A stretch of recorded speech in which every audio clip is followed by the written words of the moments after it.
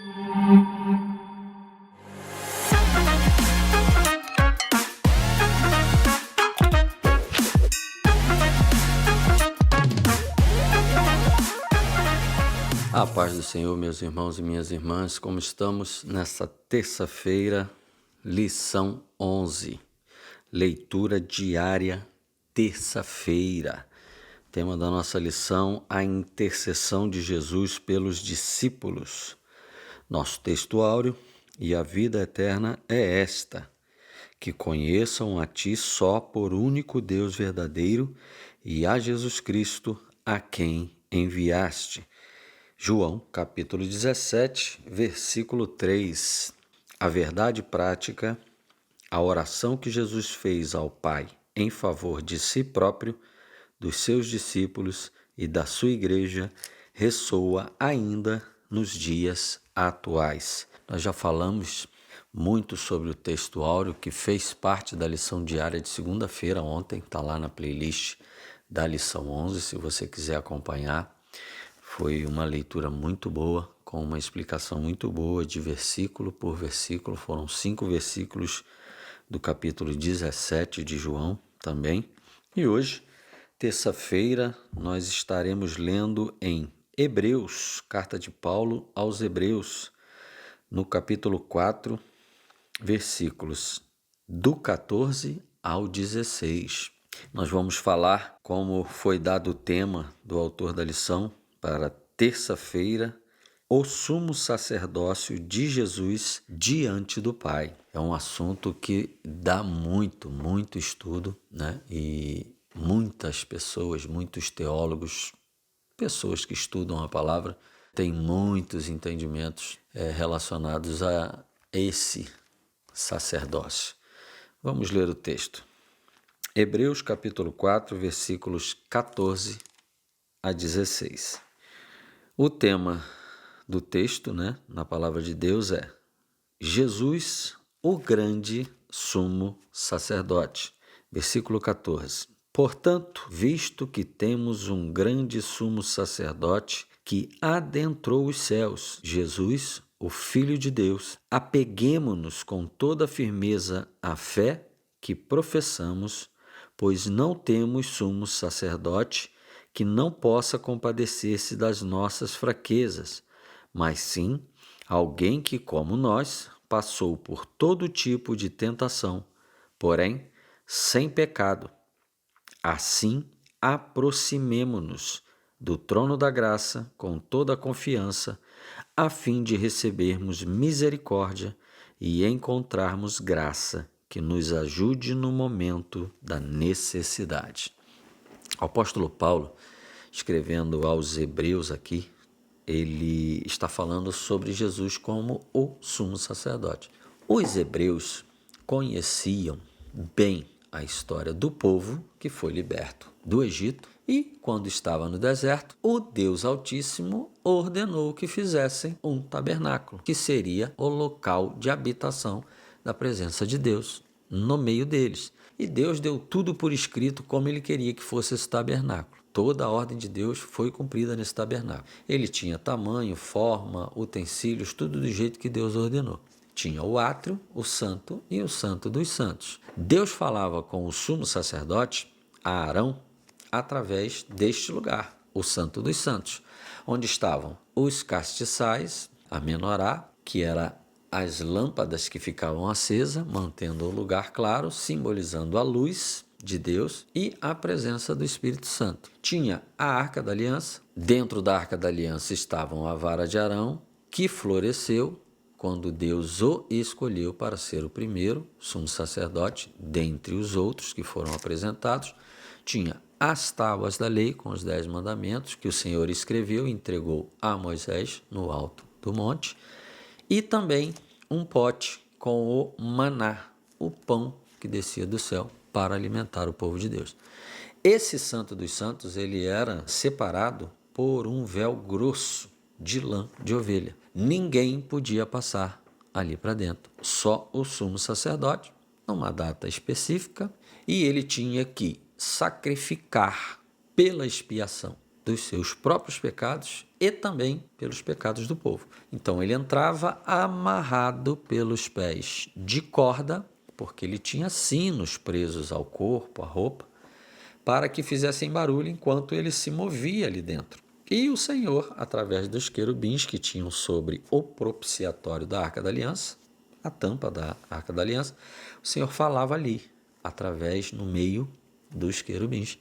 E ali o Senhor falava tudo o que queria, precisava ao sumo sacerdote, que depois repassava para o povo.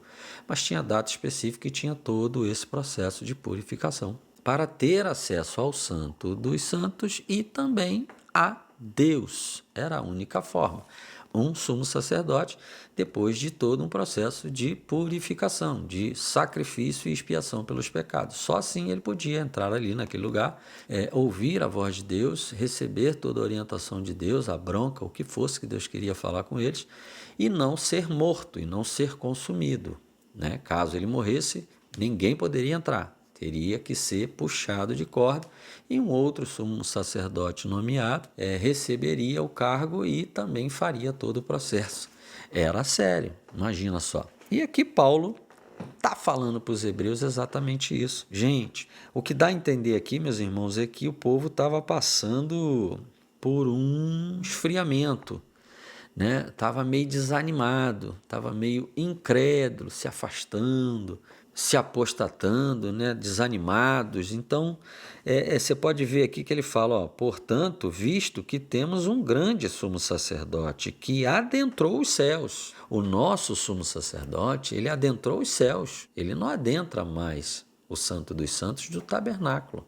Ele adentrou os céus. O Filho de Deus, Jesus, o Filho de Deus. Apeguemo-nos com toda a firmeza à fé que professamos. Gente, não desanime. Nosso sumo sacerdote é Jesus. Ele adentrou os céus. Não desanimem. Se apeguem à fé que vocês professam. Se apeguem ao que vocês acreditam. E aí, no 15, pois não temos um sumo sacerdote que não possa compadecer-se das nossas fraquezas, mas sim alguém que, como nós, passou por todo tipo de tentação. Porém, sem pecado. Jesus se fez carne, meu irmão, e foi humano, sujeito ao pecado, sujeito a cair em tentação. Por isso foi tentado, no seu momento de maior fraqueza. Mas não descarte jamais que Jesus nasceu, cresceu, foi criança, foi adolescente, foi jovem, foi adulto e começou o seu ministério. E todo esse processo, 33 anos, segundo a história e a própria palavra de Deus, você acha que ele não foi tentado? Ele foi criança, ele foi adolescente, ele foi jovem, ele andou no meio das pessoas, ele viveu com as pessoas e com pessoas pecadoras que já nasceram contaminadas pelo pecado, mortas em seus delitos e pecados. Então, por que você acha que Jesus não foi tentado? Porque algumas pessoas acreditam que Jesus só foi tentado por Satanás no deserto, quando estava com fome e sede. Não, Jesus viveu entre nós. Por isso o apóstolo Paulo deixou bem claro, passou por todo tipo de tentação, como nós. Vou repetir, passou por todo tipo de tentação como nós, porém não pecou. Jesus tinha uma diferença crucial com relação a nós. Sim, correto. Como Adão, ele não tinha pecado quando foi criado por Deus. Zero pecado, zero impureza, zero sujeira. Mas, no decorrer de sua existência, caiu, desobedeceu a Deus e, por isso, perdeu tudo. Até a vida, seu corpo começou a envelhecer, adoecer e morrer. Não tinha mais tudo debaixo da sua ordem, não poderia mais subjugar nada, como o próprio Deus falou, não podia mais dominar nada. Agora ele teria que trabalhar para comer e começou a morrer, porque o salário do pecado é a morte. Desobedeceu, perdeu a presença de Deus, perdeu tudo que Deus tinha dado para ele, com excelência, e agora era escravo do pecado da morte. Quem nasceu de Adão e Eva, escravo do pecado da morte, sujeito ao pecado da morte. Jesus foi o segundo Adão, que também foi criado por Deus sem pecado igual a Adão. Adão entrou no jogo perfeito, com todas as ferramentas, com todas as armas que poderia ter. Jesus também entrou no jogo da mesma forma. A diferença é que Adão pecou e Jesus não. Mas Jesus se fez carne e foi homem, sujeito sim a cair. Por quê, meus irmãos? Eu falo sempre isso. Porque algumas pessoas não aceitam que Jesus poderia ter caído. Ele não caiu, ele venceu a morte, mas eu creio sim, pela palavra que ele, acabamos de ler aqui, que ele passou por tudo que nós passamos. E se compadece por isso, porque ele sabe, ele viveu, ele se fez carne e sentiu tudo aquilo que nós sentimos, com a diferença de não ter caído em tentação. Nós já nascemos mortos em nossos delitos e pecados pela herança que temos do pecado de Adão e Eva. Mas Jesus, para entrar no jogo da forma correta e vencer da forma correta, sem trapacear, ele teve que ser gerado como Adão e passar por todo o processo sem cair. Mesmo Satanás o tentando, como tentou Eva e tentou Adão. Adão caiu, Jesus não caiu. Por que, meus irmãos, que eu sempre friso muito isso? Porque o nosso Deus não trapaceia. O nosso Deus, ele vence. Quando Jesus disse está pago, é porque está pago mesmo. O diabo jamais poderia dizer você trapaceou. Você venceu porque você é Deus. A própria palavra diz que Cristo não usurpou ser igual a Deus, porque se ele assim o fizesse, como o próprio Satanás tentou que ele fizesse quando estava com fome, transforma as pedras em pães. Quem poderia ter poder para fazer isso? Deus. E se ele fizesse? Perdeu, porque você não pode entrar como Deus, você tem que entrar como homem.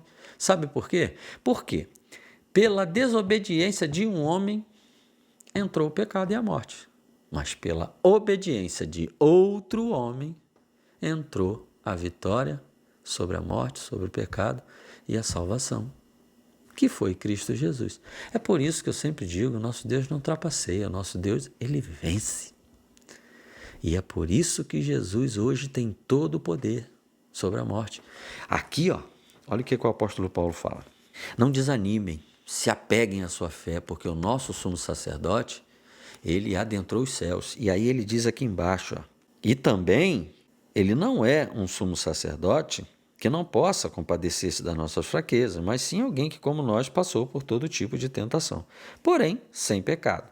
Aí ele continua, assim aproximemo-nos do trono da graça, com toda a confiança, a fim de recebermos misericórdia e encontrarmos graça que nos ajude no momento da necessidade. Ele disse em cima, no versículo 14, que Jesus entrou nos céus, é sumo sacerdote que entrou nos céus e hoje está, como ele disse aqui, no versículo 16, que está sentado no trono da graça. Ele entrou nos céus, sumo sacerdote que entrou nos céus, e está sentado no trono da graça. E Paulo fala, nos aproximemos, olha aí a sua parte no negócio. Se aproxime, meu irmão, desse trono da graça, onde o sumo sacerdote está sentado e que conhece as tuas fraquezas, que sabe sobre as tentações que você passa e que toda vez que você precisar, que você estiver fraco, pela misericórdia, ele vai te fortalecer, ele vai te auxiliar. Então, se apegue à fé que você professa, se apegue ao que você acredita e se aproxime. O que dá a entender aqui? Que essas pessoas para quem Paulo estava escrevendo esta carta estavam desanimando, se afastando, estavam achando muito difícil, porque tentações todos nós temos, fraquezas todos nós temos, mas Paulo estava falando, não desanime, se aproxime do trono da graça, porque o teu sumo sacerdote que entrou nos céus, que venceu a morte e entrou nos céus, ele sabe e entende, porque ele também foi como nós. Então, toda vez que você se sentir fraco, toda vez que você estiver desanimado, se aproxime ainda mais do trono da graça. Ele não era um sumo sacerdote qualquer. Ele não se tornou um sumo sacerdote qualquer. Por quê, meu irmão? Porque os demais sumos sacerdotes da ordem de Arão, os sumos sacerdotes humanos, comuns, que foram nascidos contaminados do pecado de Adão e Eva, eles morriam e outro substituía. Jesus não morreu. Jesus é sacerdócio eterno, segundo a ordem de Melquisedeque. Isso é assunto para mais de metro, vamos botar aí quilômetro, e o livro de Hebreus todo, logo mais aqui à frente no próprio capítulo 5, você vai ver isso, né? Ele fala aqui no versículo 6 do capítulo 5, tu és sacerdote para sempre, segundo a ordem de Melquisedeque, porque o sacerdócio de Jesus não tem fim, igual teve o de Arão, igual teve os dos demais sacerdotes que andaram sobre essa terra. Inclusive, na época de Jesus, o sacerdócio que estava sendo executado na época, ele não tinha o direito, era comprado, títulos comprados, não eram por herança, eram sacerdotes com títulos comprados. E Jesus sabia muito bem disso. Mas o que Paulo está querendo dizer aqui? Que Jesus era sacerdote eterno segundo a ordem de Melquisedeque. Aí é assunto para muito estudo, porque Melquisedeque, ele dá margem para um estudo muito grande, que é um passeio pela Bíblia, lá em Gênesis, depois em Salmos, depois em Hebreus, tem muita coisa falando sobre Melquisedeque, e é muito polêmico, porque muitos estudiosos e qualquer pessoa que gosta de estudar a palavra vai ficar numa situação de entendimento aí, com muitas especulações sobre Melquisedeque, que a Bíblia não dá tanta informação sobre Melquisedeque. Mas é um assunto para um estudo muito elaborado. Melquisedeque e por que Jesus era sacerdote segundo a ordem de Melquisedeque. Mas o que nós precisamos saber é que o mesmo que Paulo estava tentando passar para os hebreus é que está difícil? Sim. Nós somos tentados? Sim. A nossa carne, ela não se converte? Nós desanimamos? Sim, às vezes desanimamos, mas que é para nós nos apegarmos à fé que temos, à fé que professamos, porque o nosso sumo sacerdote entende as nossas fraquezas. E hoje, nos céus, sentado no trono da graça ao lado do Pai, Ele nos dará da sua misericórdia e da sua graça para nos fortalecer em todas as nossas fraquezas, para que nós consigamos trilhar o caminho da salvação. Eu espero que o Senhor Deus abençoe a sua terça-feira, a sua casa, o seu trabalho, a sua vida. Em nome do Senhor Jesus, e até amanhã.